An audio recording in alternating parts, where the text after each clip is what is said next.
Mga kapatid, mga guys, ito pinakamagandang walis pag nakita mo kasi matibay ito. Kung tawagin ito ay buli ni Apo niya ba? Pero maganda talaga ito, matibay ito kaysa sa walis ng niyog. Yan, ganda yan guys.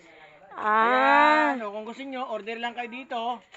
Mura lang bibigay ko sa iyo. Kaya lang, hindi ko na alam kung anong oras tayo matatapos baka maisa. Saan nyo nakuha yan, sir? Diyan lang, sa tabi-tabi. Sa tabi-tabi, dito, doon. Yung arthritis ko para pagkuha lang nito eh. Anong gamot sa arthritis? Ano lang, kailangan lang ikis ka ng konti. Exercise. Sino na? Ito, ayan, ganyan-ganyan lang, oh, guys. Ay, ang dami nyo pang kailangan ganyan para maging isang walis.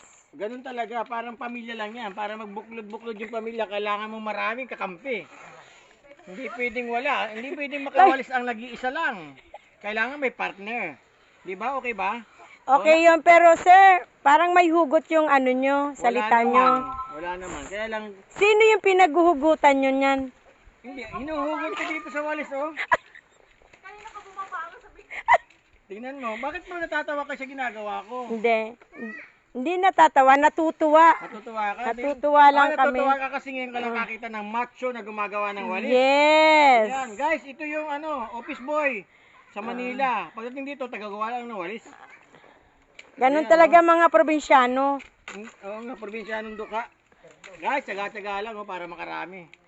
Tsaga-tsaga lang talaga. Order na kayo para pagdating ko ng Manila. So, mga ilang dahon ang kailangan mo niyan para makagawa ka ng walis? Siguro, mga 10 ganito siguro. 10 ganito, 10. guys. 10. Pero parang kulang, sir. O, di manipis na walis. Guys, tingnan mo, oh. Ang 10 pirasong ting-ting, ito pala nakuha ko, oh. Oh. At least may mawawalis na to. Tingnan mo, walisin natin yung mukha. Oh. Tingnan mo, ang ganda, guys, oh.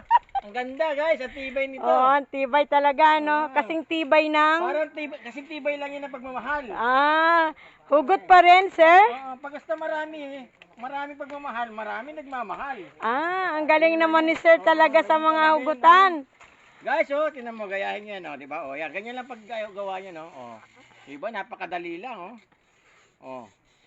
Ang isang tali nito, mura lang bibigay sa inyo, 100. Oh! 100. 100! Oh, 100. Pero malaki na yun. Guys, sobrang mahal yun, sir. Good for 1 year. Akala ko 10 piso lang isang Eh, 100 years yung ito gagamitin. Gagamitin. Eh.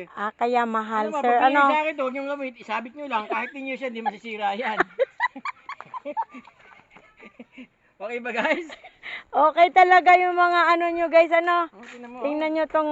Sa akin lang kayo makakita, guys, ng maskuladong gumagawa ng walis. Tingnan mo, yan, oh. Machulados. Kita mo? Machulados. Macho kapito to. Diba, oh. Tingnan mo, guys. Ang ganda, oh. Ang linis, oh.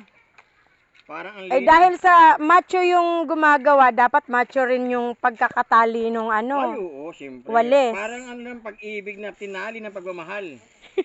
Ganyan lang yan, guys, oh. Ganda, oh. O, diba, ang linis. Lagi talaga may hugot, sir, Oo, hinuhugot. Hugutin mo na kasi. Hindi, nakabaon kasi kaya hinuhugot ko talaga yun. Mahirap talaga pag hindi. Guys, mamaya, antay-antayin natin sandali. Balikan nyo, guys. Kung mga ilang oras niyang matatapos siyang paggagawa niya ng walis. Siguro mga, mamaya hating gabi, may isa na ako nagawin. Hating gabi. Hindi, maganda, oh. Tingnan mo naman. Oo nga, matibay ito eh. Kaysa sa niyog. Oo, kahit sa niyog mo. Matibay ito. Matibay yan, oh. Ganda, oh. Okay, guys. Bye-bye na. Bye na, sir. Sige, salamat. See you soon. Sir, saan ka po sa Maynila? Pupuntahan ka para makabili sila ng walis. Punta ka lang sa Tanaw. Taga-Tanawan ako. Tatanawin mo lang yung lugar namin, makikita mo na.